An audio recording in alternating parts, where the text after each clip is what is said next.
Now, today let's complete the entirety of nuclear physics. So, the last thing we talked about is how the fusion is happening, what the process looks like, the multi-step process, especially talking about the sun.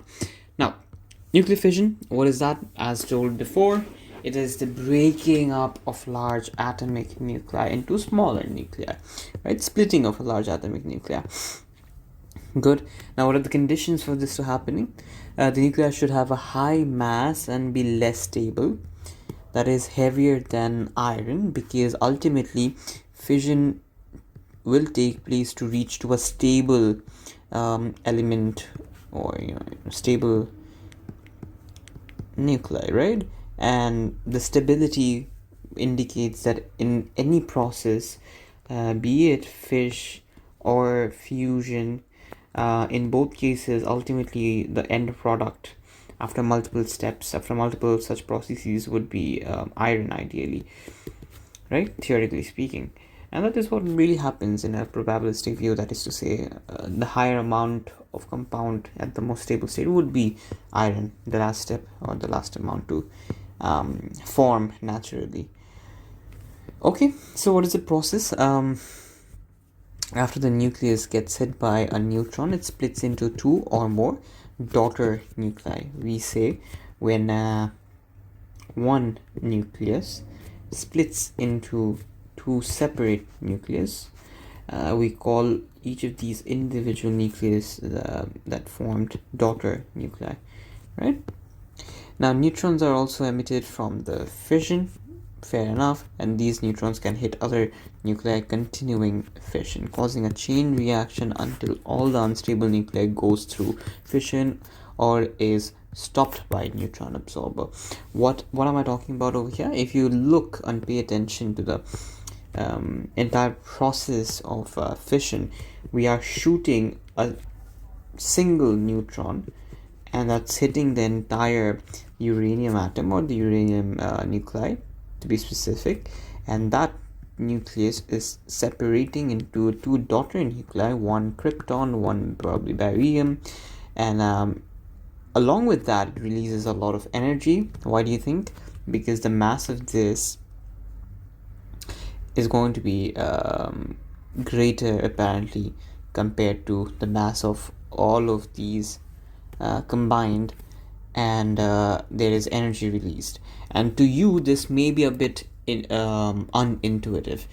Why uranium will have larger mass? I'll come to this, because you may think of the fusion process and be quite confused. Yeah, I'll come to this, don't worry. So before that, what I was talking about is just explaining the process as a whole. You have the neutron hitting the uranium is going to split into two parts. Not necessarily always two parts, could be more as well. So there is krypton, barium, and energy is released, because this is going towards a more stable state, okay, eventually, as it happens, right? Good. So now ultimately what's happening is it is also releasing three neutrons as depicted over here.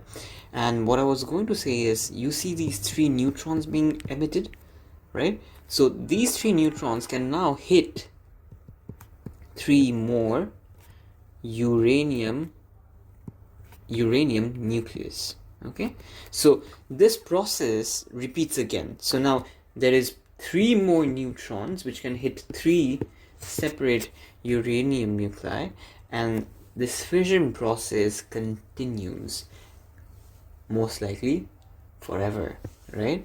But you can stop it, and this is pretty much what happens when you have an uncontrolled fission taking place, right? And you have a case which is pretty bad, because it is simply going to destroy everything, to be honest. But yes, you can control it, of course you can control it, because you have the option to introduce something called neutron absorbers. So at the end of the day, it is the neutron which is hitting the nuclei and causing the reaction to take place. So if you have neutron absorbers, most likely you will be able to tone down the reaction pace and eventually it will die out. So the fission stops after a point. Okay, fair. So what do we say? We introduce neutron absorbers to control the fission process, to make sure no calamity takes place, right? Okay. This is often, this nuclear fission thing is often used in nuclear power plants to produce energy. And you may ask me why? Because look, at the end, as a product, you also get energy. This energy is what we want at the end of the day. And all of these have a high kinetic energy. We absorb that energy, and this energy as a whole to be able to use it for what? For anything, literally. What do you use electricity for? Anything. So ultimately, point is, this entire process, once you ignite, once you spark this process, once you allow this process to take place, it carries on its own for probably infinite time, until everything dies out, or every single possible fission processes are finished, or they are no longer neutrons, because you're using neutron absorbers. So anything can happen if you have an uncontrolled environment. But point is, this is a very lucrative thing, or lucrative process, where you take a bunch of uranium or heavy radioactive material and introduce or shoot neutrons at it, and you just spark that ignition or spark that process, and eventually with time it compounds, the reactions pace up, and you have a lot of energy being released per unit time. And that's really good, because we have a source of energy. Great. And because we also don't want to just use up fossil fuels and whatnot. So a lot of things that, but yeah, if the entire process is not controlled, of course, you can have a nuclear explosion. Yeah. Why is the energy released? Because there's a mass defect. Okay. And how, you ask? It is more to do with the process of going from a unstable state to a stable state. So if I show you, I know where you guys will be confused if you're really thinking about it. So I'm going to clarify it right now. So you guys must be thinking that, where is the fusion process? Let me see. Fusion. Right. So you must be thinking that, okay, I have the fusion process where I had deuterium, I had tritium, and all of these, D and T, the nuclei of these two atoms, isotopes, the mass of them is larger than the mass of tritium, right?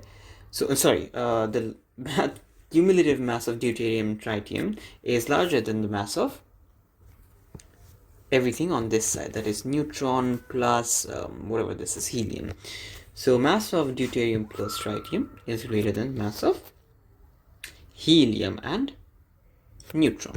Okay, so this is what's happening, and there's a mass defect, M, because the mass of these are greater, and over here that greater mass, that deficit of mass deficit, is turned into energy, pure energy. So this is what's happening in the fusion process. And notice what's happening in the fusion process. It's going from a less stable point. It's going from a less stable point to a more stable point. Please keep this in mind. Okay. Now, fission. Yeah. So in fission, you will argue, well, is it not that when I go from krypton, barium, and neutron to uranium, isn't this the process, or the reverse process, when energy should be released? Because that seems intuitive. Because in the previous case, what happened is you were joining two nuclei to form one, and in that process, you released energy. Even in this case, in the reverse process, keep in mind, in the reverse process, you may argue, I'm not saying you're right, I'm saying you may argue that going from krypton, barium, and 3 neutrons to the totality of uranium nuclei, shouldn't in this process energy be released? And the answer is no. Because in that concept is, are you going from a unstable state to a stable state? If that is the case, energy will be released in the forward process, that is going from unstable to stable. So over here, which has the more mass? Even in this case, this, in the forward reaction, uranium actually has a greater mass in comparison to all of the things combined over here, and I have probably written it over here. Yeah, so 1 neutron plus uranium mass is actually greater than the mass of all of these 3 individual components together. And you may argue again, but how can that be true? Didn't I explain to you guys that going from the individual binding energy, when explaining this to you guys, you may argue with me that did I not tell you that going from individual particles to the whole nucleus releases energy, binding energy? And you're right to ask me that. You're perfectly right to ask me that, and I appreciate the fact that you're asking me that. But the issue is, the concept is not just about going from individual particles or subatomic particles to a complete nuclei. Over here, you're not talking about individual subatomic particles. You're talking about product atoms, that is, product nuclei to its mother nuclei. Okay, so these are not individual. Krypton is not a subatomic particle. Krypton itself is an atom. Barium itself is an atom. Okay, so over here, 100%, you're right to say when going from subatomic particles to forming a whole nuclei, energy is supposed to be released in this forward process. Okay, 100%. But over here, what you have to realize is it's going from one atom to a bunch of other atoms. And when you're having this conversation, what you need to realize, what you need to appreciate is it going from a stable state to an unstable state, or going from an unstable state to a stable state? Whenever the process is forward, in the sense going from unstable to a stable state, it will release energy. That is the thumb rule. Okay, so individually over here speaking, this has a greater mass. Okay, so whenever, and you can measure it out yourself as well, if you add up the masses over here and the mass of uranium, you will see a mass defect. That is, uranium has a larger mass. Okay, that's why the energy is released in the forward process. So when you're considering, in summary, if I just want to put this across to you guys, whenever you're going, pretty much, this is a thumb rule I'll establish right now for you guys. You're going from, let's say, less stable to more stable state, you are indeed releasing energy, 100%. So in the forward process, there is a mass defect. That is, my mother nuclei has a greater mass than the daughter nuclei. And when it is fusion naturally takes place from, again, unstable to stable. Notice, over here, I'm not talking about forming the nuclei from subatomic particles. I'm talking about atoms combining, or nuclei combining to form a different nuclei. Okay, so it's this process is a bit different. You have to look at it a bit different way. So when I taught you guys binding energy, that was correct.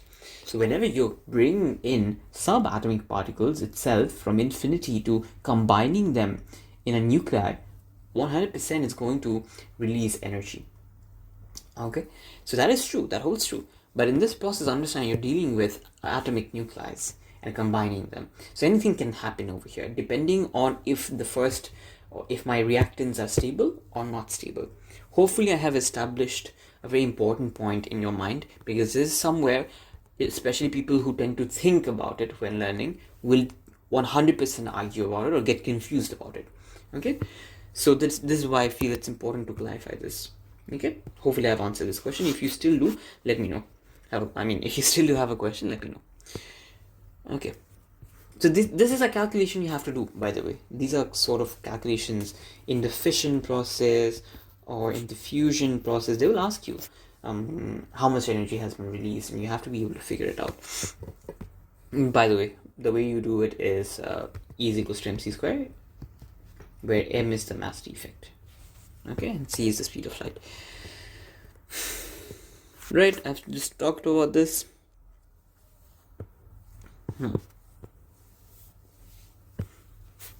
Right, so in both cases, fusion and fission, the final products have a higher sum of binding energy. That difference in binding energy between product and reactant leads to energy being released in both processes. So let me break down what I just said, right? And in essence, what this is really saying is, in two terms, you can understand why there is energy being released.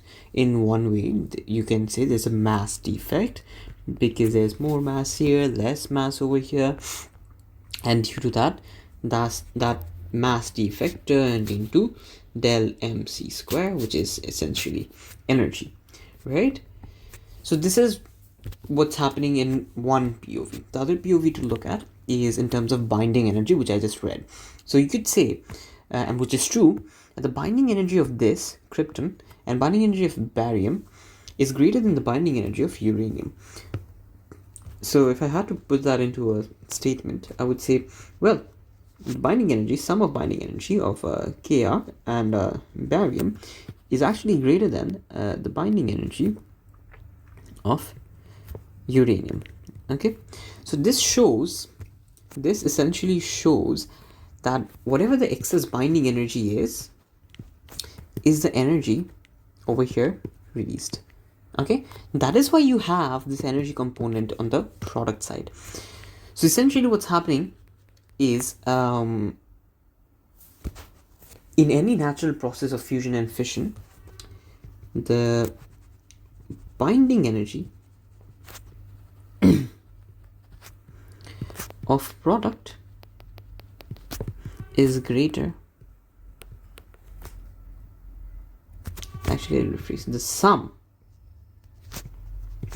of binding energy of product is greater than reactant. This is what always happens in a natural process. Anytime it goes from an unstable to a stable state, unstable reactant to a stable product, this is true. And this is why energy is released. Hopefully that helps. Okay, covered quite a bit over there. And then the last thing for this syllabus, not for the syllabus, sorry, for this topic is radioactive decay. Let me add perspective to this as well. Now, in radioactive decay, we're just going to look at the mathematical analytical part of radioactive decay. That is to say, we're going to see how decay happens quantitatively. That is, measure how much decay is happening in some essence. So we'll understand how long it takes for different unstable nuclei to decay. Radioactive decay, if I had to define it, I would call it as a spontaneous disintegration of a nucleus to form a more stable nucleus, resulting in emission of alpha, beta, or gamma particles. We have studied these in yes, alpha is nothing but helium plus 2, I guess, and then you have beta, which is basically a negative charge. Gamma is pure energy. We can explain it as what can you explain it as? Photons. Okay, so in essence, these are all terms you're familiar with, should be. So now, understand that the radioactive decay is random and spontaneous, meaning if you have 100 grams of americium 241 and let it decay, you cannot predict which specific atom will decay. So if I have 100 grams of whatever this is, AC241, I cannot predict which specific nuclei is going to go kaboom, or that is to say break down, go through fission. I cannot predict which one is going to, but I can predict that a certain percentage of them are going to. I don't know which ones of them, but I just know 20%, 30%, 40%, or 100% of them are going to go through decay, let's say in the next 1 second. So it is a probabilistic view that I can carry. I cannot have a definitive view on what is going to break down. I do not know, I cannot distinguish which nuclei breaks down or goes through dissociation. I'll rephrase that as fission, not dissociation. So I don't know which nuclei is going to break down, but I know some of them are going to, and even quantitatively I do know what percentage of them are going to go through fission. Okay, so I cannot predict which specific atom will be hit by the neutron, but I can predict how many of them will as a whole. Now this measure, this measure is actually carried out through something called GM, a Geiger-Muller tube.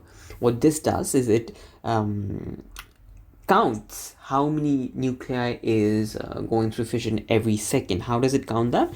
You know, multiple products are released in the fission process. Energy is released, alpha particles are released, beta particles are released. So it basically detects that emission, high energy or alpha particle, to understand how many nuclei went through fission every second. So every count indicates one nuclei being broken down, right? So it just detects how many is happening. So let's observe what the Geiger-Muller reads. For example, this is the depiction of how many of them are decaying every second. So let's say if 100 nuclei are seated like this or arranged like this, every second, let's say these many, the red ones, let's say, are the ones decaying. So I cannot predict if this one, or this one is going to decay, but I just know it's a random distribution of it is random. It's not random distribution, it is randomly being picked as to which nucleus is breaking down. It is random, completely random. I can predict which specific one. I just know, let's say over here, I don't know how many are decaying. Right, so see that, do you see that? So essentially, why did it stop? Do again. So essentially what's happening over here is the blue one is the number of products and the red one is the number of reactants, right? So look at the reactant curve, that is the red one. Look at the red one. Okay, so what is it showing? That with respect to time, it is going through a decrease in reactants, right? It is decreasing the amount of reactants. So that is what's essentially happening. The reactants are being used up to become products. And what are the products? The products are simply the stable radioactive material, right? So this can be in terms of fusion or fission, doesn't matter. So it doesn't have to be a stable radioactive material. It could go from let's say hydrogen to helium. Okay, this could be anything, any fusion or fission process. The point is, it goes from a high amount of reactant to a low amount of reactant eventually with respect to time. But I cannot predict which one and how many exactly are going to. I have a probabilistic view that 20% of them are going to decay in the next 5 seconds, or 50% are going to decay in the next 10 seconds, and then in the next 10 seconds another 50% are going to decrease. That is 50% of the remaining nuclei. Okay, so the count rate essentially measures how many nuclei decay per second. Okay, and that is to say how many are recorded by the Geiger-Muller, right? And it is a random, irregular, unpredictable process. I cannot predict with certainty even how many will. I can as a whole say that these many would. Okay, I can zoom out and say, okay, this is the general trend. So look at the graph, and this will give you the perspective. If you just measure the count rate by the Geiger-Muller GM tube, you have some similar graph like this. So in the first second, let's say these are the number of nuclei being decayed, and then in the next second it's sharp less, and then a bit more, and then less, a bit more, less, and it just zigzags down through. That is to say, it is unpredictable. It is not absolute. It is not a straight, simple solid line curve. It is a bit unpredictable, but when you zoom out and look at the amount, there's a general trend, and that general trend shows as a whole how many, or what is the rate at which my decay is happening per unit time, what percentage is being decayed, right? And that is what we're going to see. Notice every next second a different amount of nuclei is being decayed, and that is also contributed by the fact that number of particles are decreasing, number of reactants are decreasing. And I'll show this. If you're confused about everything I said, don't worry, I'm going to show you the mathematical representation of everything right now, so nothing to worry about. A few definitions that I want to clarify you guys with. Give me a moment.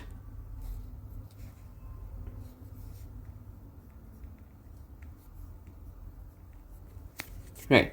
So what does spontaneous mean? It is a process that is not influenced by the external factors such as temperature, pressure, and chemical reaction. And now that is to flag post that spontaneous means regardless of the condition, it is, I mean, usually with natural conditions even, the reaction is supposed to take place. So if you have a neutron going and hitting the whatever the particle is, uranium or whatever it is, if the neutron goes and hits the uranium, the reaction will indeed proceed regardless of what the factors are. Sure, you can control the process by other external factors like having some sort of a measure to reduce the nuclear fission. However, the process itself, regardless of the external factors, is spontaneous. It is, the reaction is supposed to happen. Radioactive decay, granted the neutron is being struck, the nucleus is being struck by a neutron, radioactive decay will indeed happen. So it's spontaneous.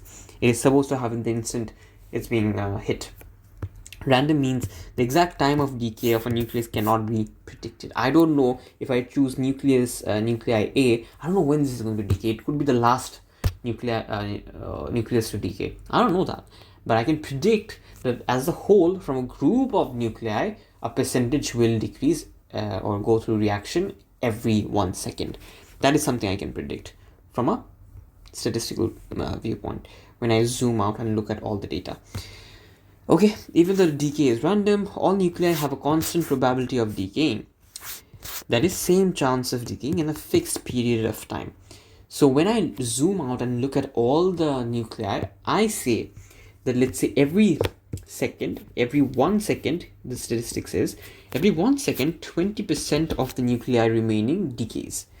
So what I say is essentially all of the nuclei has 20% chance of being decayed. Okay, so all of them have a constant probability of decaying, right? All of them have a constant probability of being decayed or going through radioactive decay. It's just that sometimes it's going to happen, sometimes it's not going to happen. Sometimes the nuclei A will decay, then the nucleus B will decay. But both of them have the constant probability.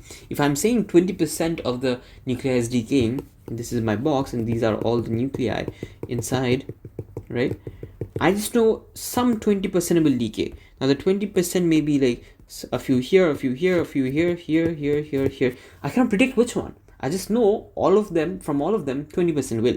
So inherently that means all of these individual particles have a 20% chance of decaying. That is what I mean by the statement I just read over here. They have a constant probability of decaying. Okay. Now, this probability of decay allows us to predict the activity of the entire group, giving the general trend. What is activity? What does that mean? Let's see. Activity is, in essence, is how many are decaying per unit time. Okay. Now let's see. Where's this? Understanding the decay law. I'm going to derive it for you guys. So what you need to get right now is the number of nuclei in a sample decreases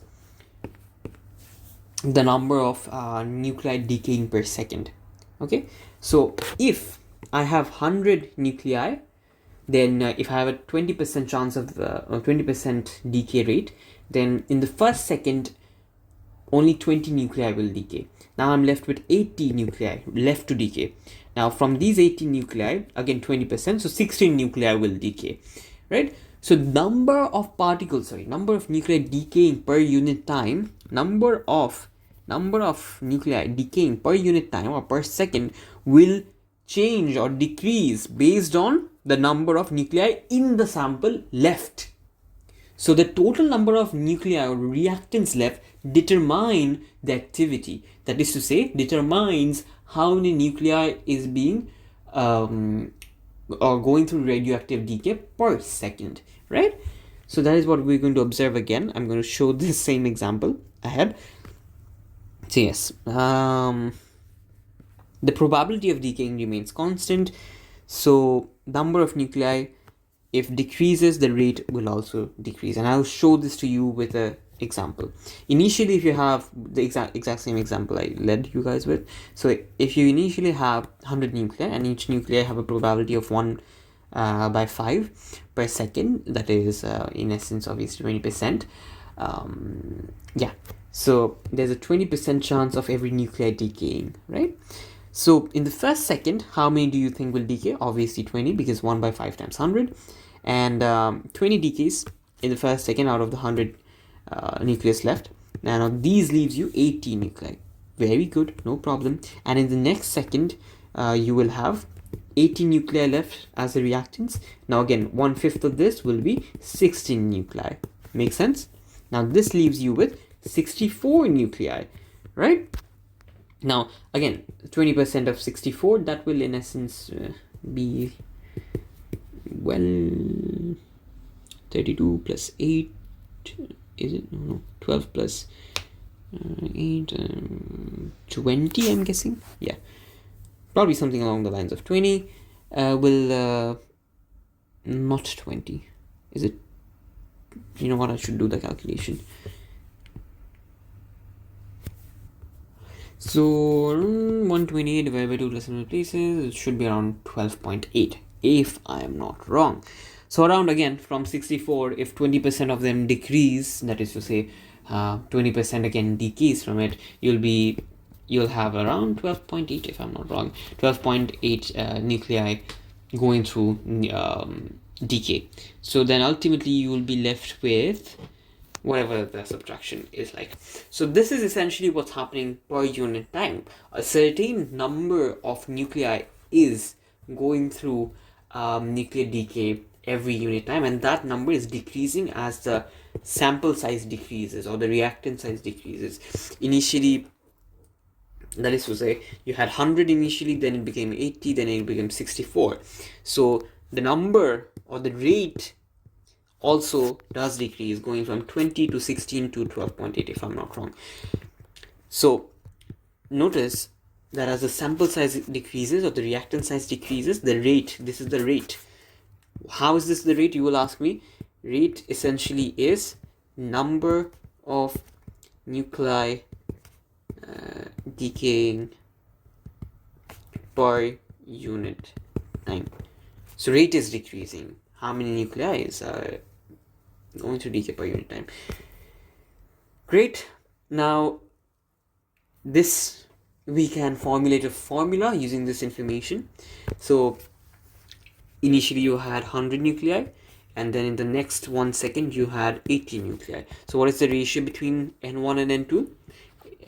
So if I take n2 in the numerator, n1 in the denominator, I will have 80 by 100. Now equate that to the ratio between rate, the second rate, and the first rate. So the first rate was around 20 decay per unit time. So that is going to go to the denominator, and the numerator will have the decay that happened in the next second, number of decay that happened in the next second. That will be around 16 as we found out. So 16 by 20 in the left hand side, and do the calculation, and in both cases what you will come to is 4 by 5. So do you see where I'm going with this? The ratio between reactants and ratio between rate, okay, is same. Okay, this is where I want to get to. Same could be done with 12.8 divided by 64. My bad. Same could be done with divided by what was the rate? 12.8 over 16 is equals to, what was the sample size? Around, it was initially 64, and then after that, whatever the subtraction really is, 64 minus 12.8. Let's check it out. Where's my calculator? This is too long for me to do in head. Let's see. 12.8 divided by 16.8, which is a constant. Great to see that. 64 minus 12.8 divided by 64. There you go, 0.8. So this is remaining a constant with no matter how many episodes you take, that is how many intervals you take. Every single time the ratio is a constant. Okay, so whatever you want to compare. So this ratio is actually what we want to get to, and this ratio shows that the number of decay happening per unit time, or the rate to be specific, is proportional to the reacting of left, or the number of nuclei left. Number of nuclei left. So it's in direct proportion.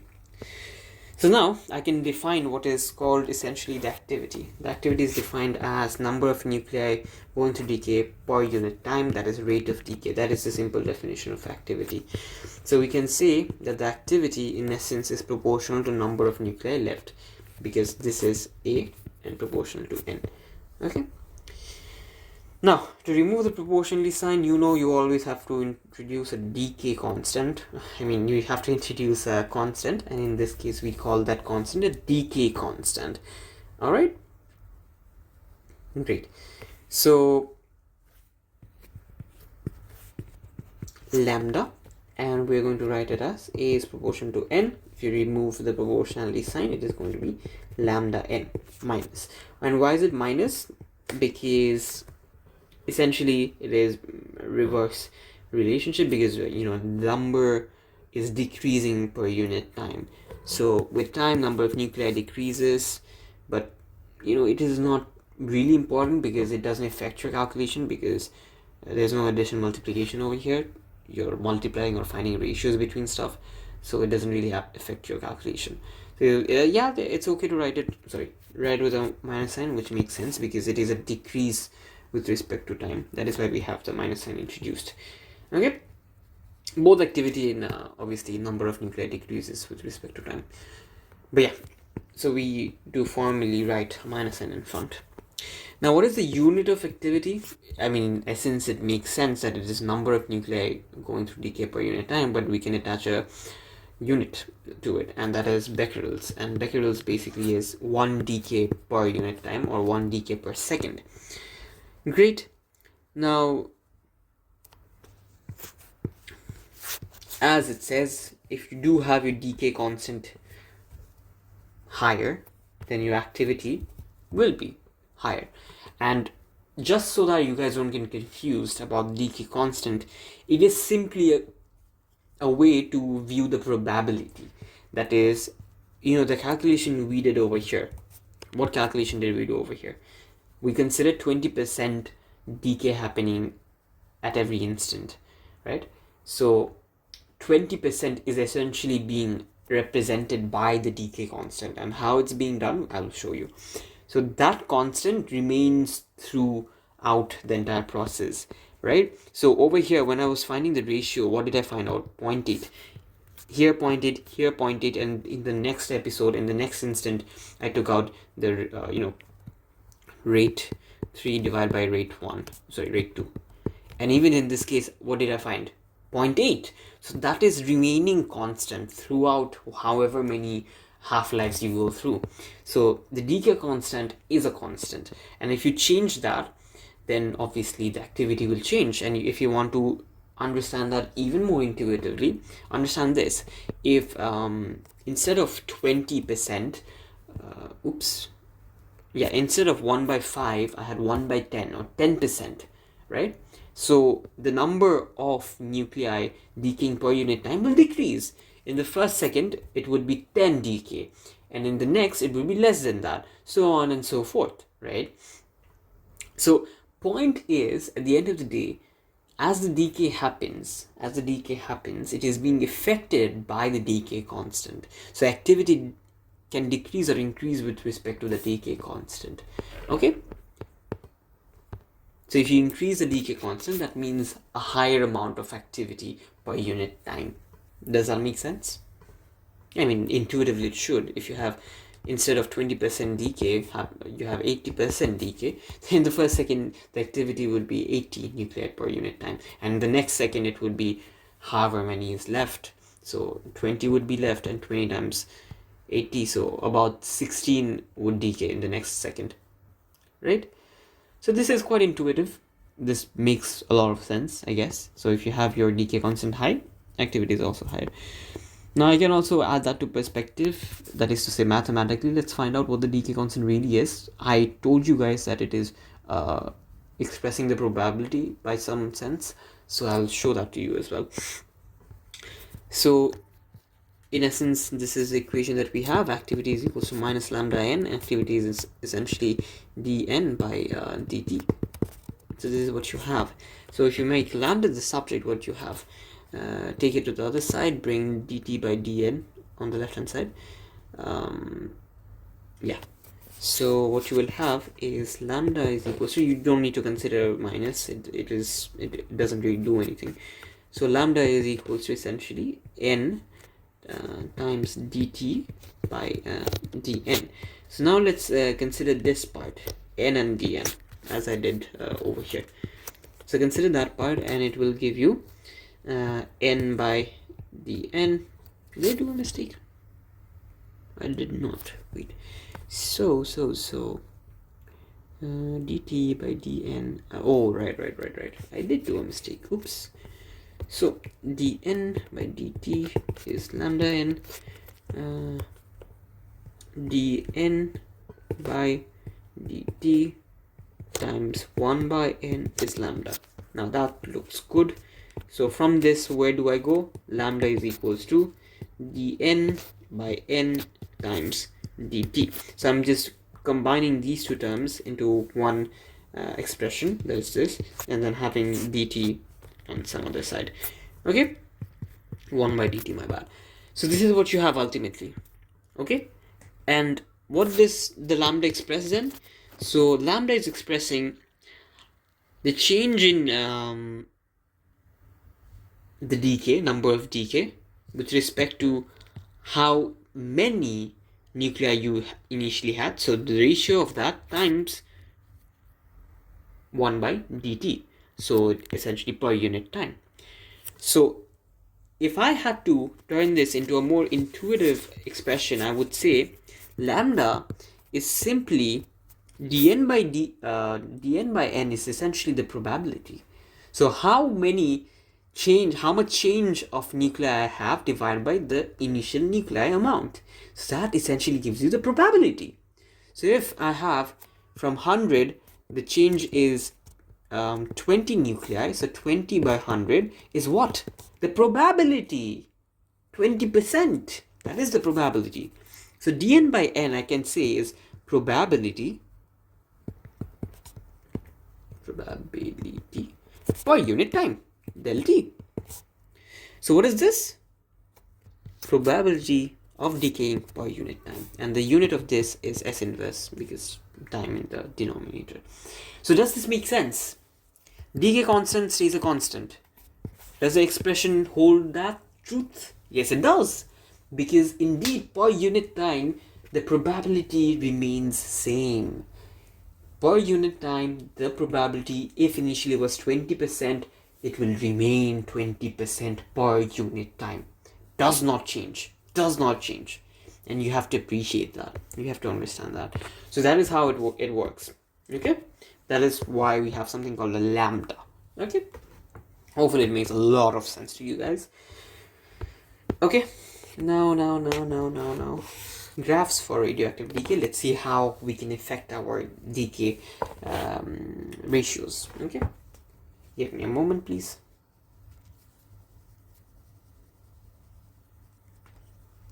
Beautiful. So what do we have? Right.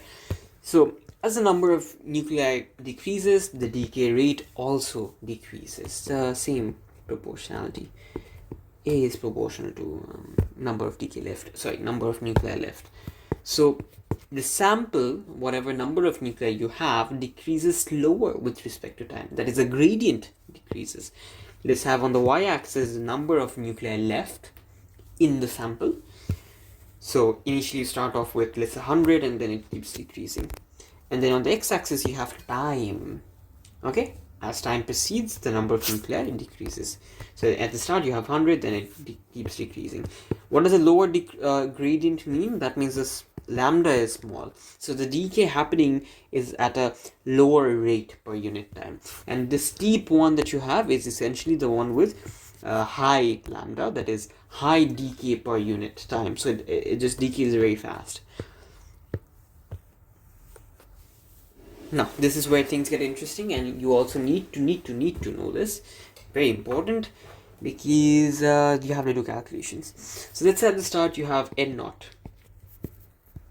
is, let's say, any amount of nuclei, let's say 1,000. So for n naught to get to half of n naught, that is 500, it takes time t12. How much time? It takes time t12. So this entire shenanigan to get to half n naught, it took t half. To add perspective to that, let's say 2 seconds. And let's say in the next process I want to go from half n naught to half of itself. So half times half of n naught, so 1/4 n naught, that is essentially to say half of this, so that is going to be 250.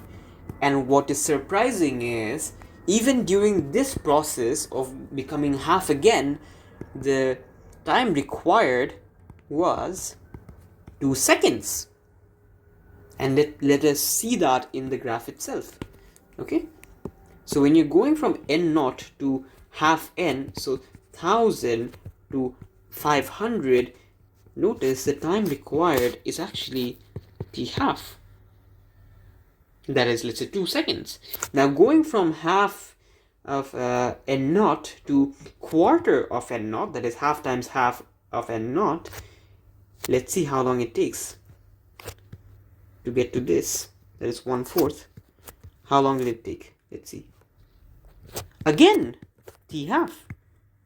So essentially, I want to go from half n to 1/4 of n. And what is the time difference? Let's point it out. 2 seconds.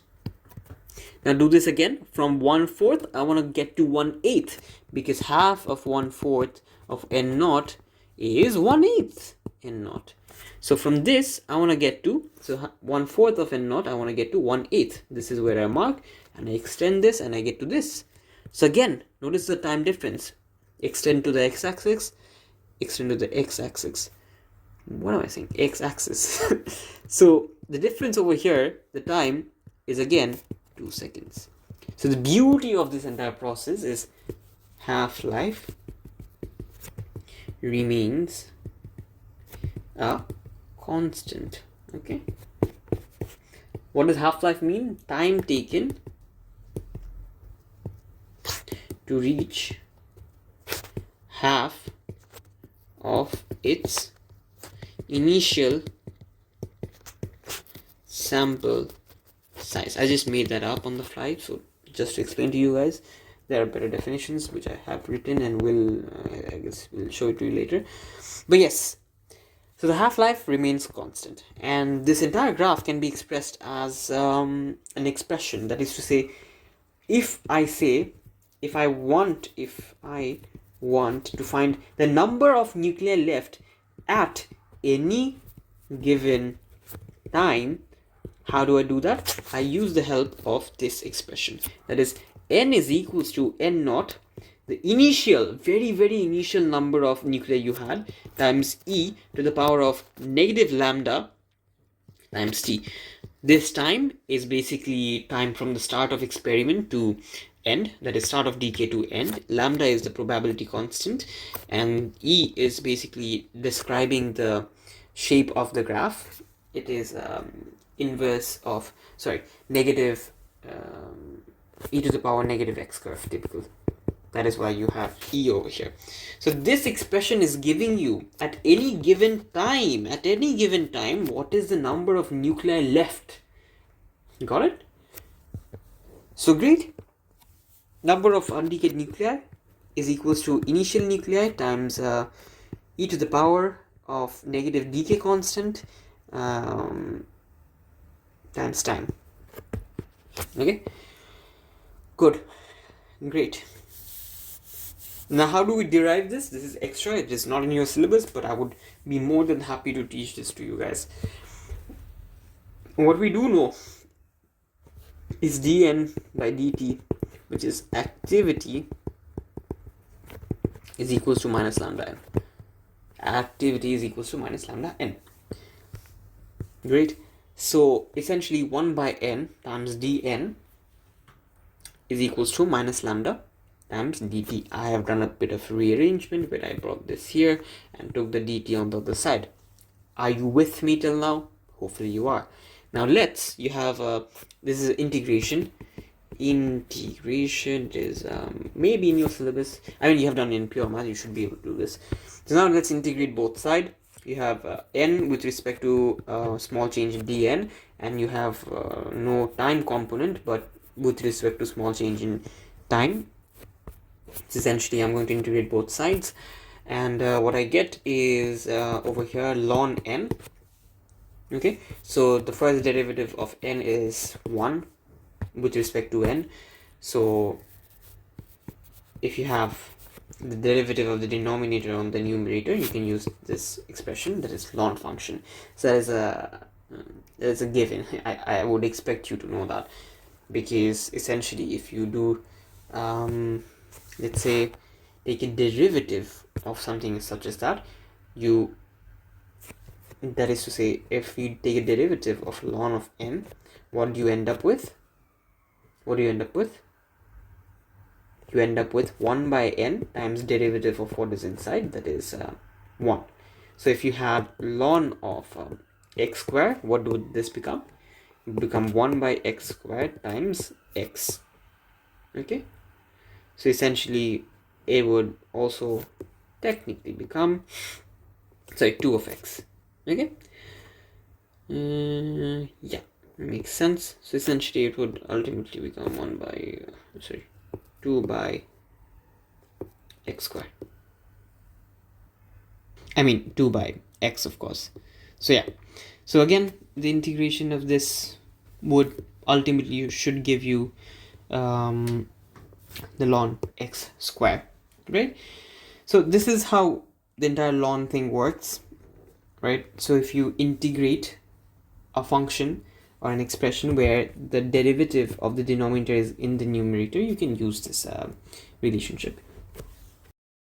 Moving on with what we have at hand, we have a ln of n over here, and we have minus lambda times integration of 1 with respect to t, which is simply going to be time itself, because integrate 1 with respect to anything, if you integrate with respect to x, it becomes x. If you integrate 1 with respect to dt, it becomes t.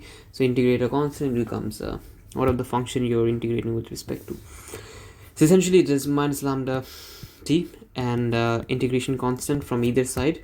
Over here, whatever the constant is, over here, whatever the integration constant is, we sum both the constant into one constant, because it's arbitrary. I mean, we're expressing it as an arbitrary constant. We don't know what it is, so we can just sum up the constant and express as c, one constant. So now let's add boundary conditions to know what this ultimate constant is. Yeah, so for that we will introduce t as 0 and n as 1. Why is that the case? Because when the experiment is beginning, or the decay is beginning, the initial number of nuclei is n naught, and the time initially is going to be t is equals to 0. So introduce both these into the variables, and the variables are simply n and t. Everything else is a constant. So I introduce n as n naught, I introduce time as 0, and essentially what I get is c is equals to L ln of n naught. That is what c is. So our equation ultimately becomes ln of n is equals to minus lambda t plus ln of n naught. So let's take the lns to one side, that is left hand side, and leave the constant times time on the other side, and ln of n minus ln of n naught, essentially you use a division rule that ln of a minus ln of b essentially is ln a by b. Okay, use that and you have ln of n by n naught. Make sense to you? Hopefully it does.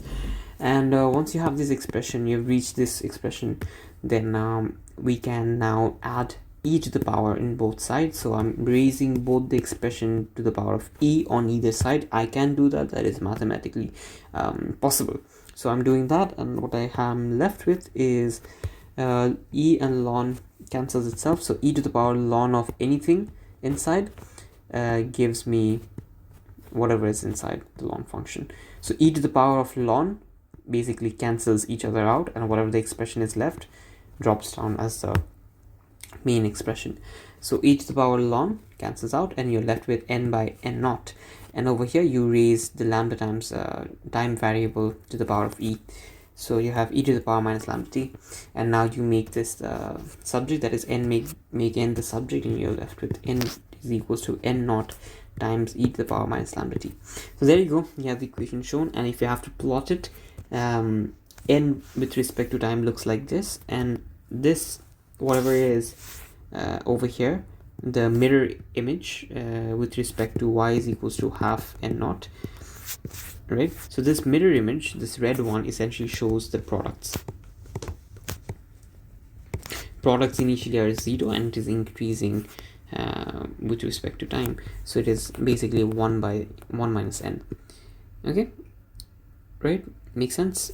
Not exactly 1 minus n, whatever n naught is, so n naught minus n. Okay, so that is how the value over here is increasing. Initially this is 0, if that makes sense to you. N naught minus n initially is n naught at time is equals to 0, so it's 0, and then as time proceeds, number of decayed, let's say a number of, what is n representing again? N is representing over here, n is representing how many have decayed or how many are left. So yeah, so when you subtract from the whole number minus how many are left, that indicates how many turned into products. Sorry, I got confused in the bit, but yeah, when you subtract from the whole amount of nuclei that was initially there minus, of course, how many are left, what you get from this is equals to how many turned into products. So number of nuclei that turned into products increase with respect to time. Okay, hopefully that makes sense, right? So this graph, if you had to express, it's n naught minus n. Okay, I don't know if they'll ask you to do that. I just did that for no reason. In case you want to express that as an equation, you will be able to do that. That is the red one. Okay, might just ask you, who knows. So deriving the half-life equation, how do you do that? You guys know that half-life is a constant. Do you guys know that? 100% you should know that. Now to find that constant, what can I do? Let's see. What is this half-life constant? T half, that is how much time it requires to get to half of its initial value. I expressed this to you guys in the diagram over here, that from going from n to half n, it takes t half, that is 2 seconds, let's say. Then going from t half to t quarters, that is this, it again takes 2 seconds, it is t half. So the time constant, half-life, remains a constant. So over here, if I want to find that half-life, what do I do is the basic question that I'm posing over here, and that is a derivation that I'm going to show. So there is one boundary condition that I know, that when t is equals to this value, unknown value, that I'm going to find, that is t half or half-life, that is how long it takes for the reactants to become half of its sample size. So at t variable is equals to this value, t half, I have my n variable, number of sample left, becoming half of n naught, half of my initial value. So basically I'm going from n naught to half n within the time span of 0 to half t. Do you get the boundary conditions over here? Hopefully you do. So now, therefore, when I have half of n naught,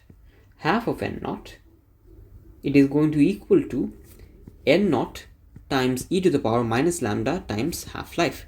Are you confused about this step? Let me break this down even more. So you know the equation is n is equals to n naught times e to the power minus lambda t. And now I want to reach a point where my n is half of n naught, exactly half of n naught, because I'm finding the half-life, is equals to n naught, which is a constant, times e to the power minus lambda times what is the time I'm going to take? Half-life. Because how long does it take to make sure that all of the nuclei has become half its size? It takes t half, or the half-life time. So that is exactly what I plugged in over here. And now the n naught gets cancelled. You're left with half over here, and e to the power minus lambda half-life. So now what you do is essentially you can bring a ln function on either side. So what that is going to do is ln of half on left hand side is equals to ln of e to the power minus lambda t half. Okay, so this is what you will be having. Now keep the this side as it is. You know, ln of, you can bring the power to the in front. That is the first thing you should do. Ln of half over here and bring the power in front. So minus lambda t half, okay, times ln of e. And you guys know ln of e is 1. So ln of half is equals to minus lambda t of half. Does this make sense? Hopefully it does. Now you can do something very clever over here. You can write half as 2 to the power minus 1 is equals to minus lambda t of half, okay, half-life. So now this minus as well, you can bring in front of the ln. So minus ln 2 is equals to minus lambda t half. So cancel the minus, and what you're left with is ln 2 is equals to t half, okay. And I guess I forgot the lambda in the middle. So yeah, ln of 2 is equals to lambda times t half. Take the lambda to the other side, and you have half-life is equals to ln of 2 divided by lambda. There you go, a very elaborate and detailed derivation of half-life. So this half-life, essentially, you can remember this, or you can remember 0.693 divided by lambda, and this is your half-life. Got it? Make sense to you? So half-life is equals to ln 2 divided by lambda. And you can also make lambda the subject and find whatever the constant is, that is decay constant. Okay, notice this equation does make sense when you find the dimensions. This is in seconds and this is inverse second, so they cancel each other out and you're left with a dimensionless quantity. So yeah, that makes perfect sense to me, at least. And now what else do you have? You can do the same, whatever we did for a number of nuclei left, that is expressing this equation. Number of nuclei left is n naught times e to the power minus lambda t. Okay, so this thing you can do with activity as well. So let's say you want to find activity A at any given time. You know, activity is equal to dn by dt, that is number of nuclei decaying per unit time. So you also know this equation, that n is equals to n naught e to the power minus lambda t. Now what you will do is simply plug this expression into over here. So what that means is activity is equals to difference in activity is equals to dn by dt. And what is this n? You replace it by the expression. So d of n naught times e to the power minus lambda t divided by dt. Make sense? Yeah, till now you're with me. And take the constants out of the equation, so you're left with 8 is equals to n naught times derivative of e to the power minus lambda t divided by dt. So you're finding the derivative of this expression with respect to time. How do you do that? Let's see. D e minus lambda t with respect to dt is essentially going to be minus lambda e to the power minus lambda t.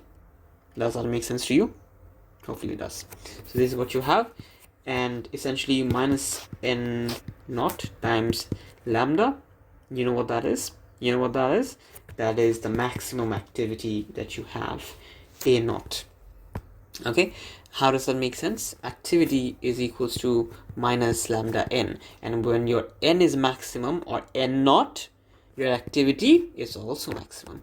So when your number of nuclei left is maximum, your activity is also maximum, granted your decay constant is constant. That is how you get this expression. A is equals to a naught times e to the power minus lambda t. Perfect. You can also do the same with count rate. It is simple. It's this, it count rate measures activity. So the equation is the same, just with different letters. C is equals to c naught times e to the power minus lambda t. There you go. You have the entire nuclear physics right at your fingertips. Hopefully things made sense. I could explain or put the entire concept across for you guys. And yeah, have fun doing the question papers. Hopefully it will all make sense.